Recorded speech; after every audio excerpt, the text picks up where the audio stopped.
Today, I am so excited to share with you. We have a date set to start back Sunday school. We're going to be back on campus, hopefully September 13th. So put it on your calendars. We're going to be back here upstairs in the Sunday school rooms. Awana's coming back, right? Yeah, I love Awana. What about children's choir? Children's choir's coming back too. Wednesday nights, starting hopefully, the target date is September 9th. And we got Awana, we got children's choir, we got preschool choir, all of our fun stuff coming back September 9th. That's our target date. Wyatt, do you like to build things? Yes, I like to build with magnet tiles, sticks. Sometimes I build with things, these called, I don't know what they're called, but I build with them and they're so cool. Legos, blocks, sticks, things like that. Couch cushions, which my dad hates to do. You like to make forts too? I like to make forts. Yeah, you guys like to make forts in your living room, don't you? You build things out of other things. That's what we're geared to do. We build things out of things. This is one of our favorite toys in our house is the Magnetiles. From 2 years old up to 38 years old, we all love to build with Magnetiles because you can make all sorts of really cool things. Did you build this? Yeah. That's pretty awesome. Today we got a Bible story that has a lot to do with building. Solomon builds the temple. So David really wanted to build the temple. God said, no, your son's going to do it. So Solomon gathered so many people to come help him. 30,000 men. So Solomon brought in all of these people. They made stuff out of wood. They made stuff out of stone. And then the kicker is he covered everything in the temple with toilet paper!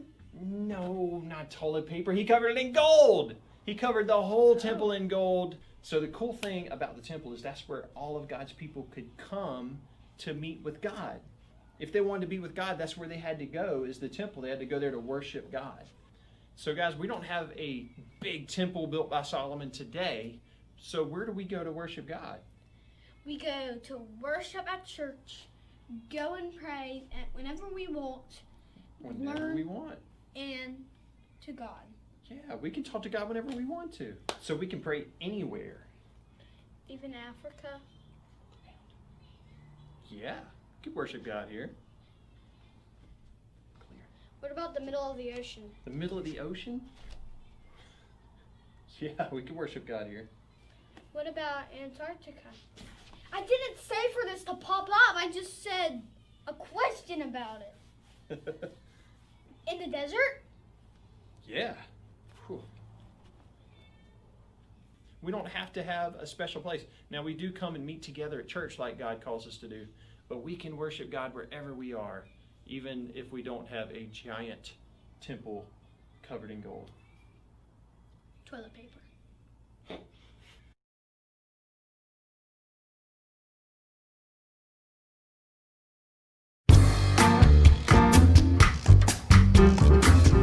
Solomon was the king of Israel after his father, David, died. God made Solomon very wise. Solomon began to build a temple for the Lord. Solomon ordered thousands of workers to help build the temple. They cut cedar logs and stone blocks. They laid a foundation and built the outside of the temple. God blessed the temple and promised Solomon, "If you obey my commands, I will keep the promise I made to David. I will live among the Israelites, and I will not abandon my people." The temple was built in 7 years. It was beautiful. The cedar paneling inside the temple was carved with ornamental gourds and flower blossoms. Solomon overlaid everything inside the temple with pure gold. He hired men to make bronze furnishings for the temple, such as bronze bowls for holding water.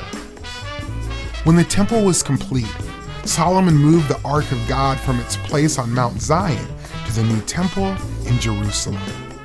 Solomon gathered the leaders of Israel. As the priests moved the Ark to the most holy place in the temple, King Solomon and the leaders sacrificed sheep and cattle to the Lord. When the priests came out of the temple, a cloud filled the temple. God's glory was in the cloud.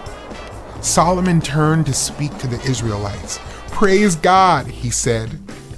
God promised David that his son would build a temple. God kept his promise. Solomon stood and prayed with his hands spread out toward heaven. "There is no God like you," he said. Then Solomon thought about the future. He knew Israel would sin and make God angry again. So Solomon asked for forgiveness, and he asked God to hear their prayers.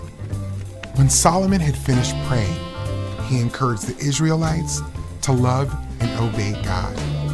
The people returned to their homes, joyful because God was good to them.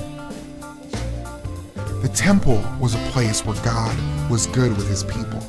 The people could go there to make sacrifices and worship God. Today, when we trust in Jesus, he is with us wherever we go.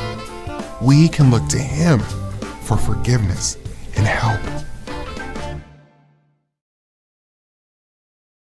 So, you want to knock this thing down? Absolutely. All right, go for it, man.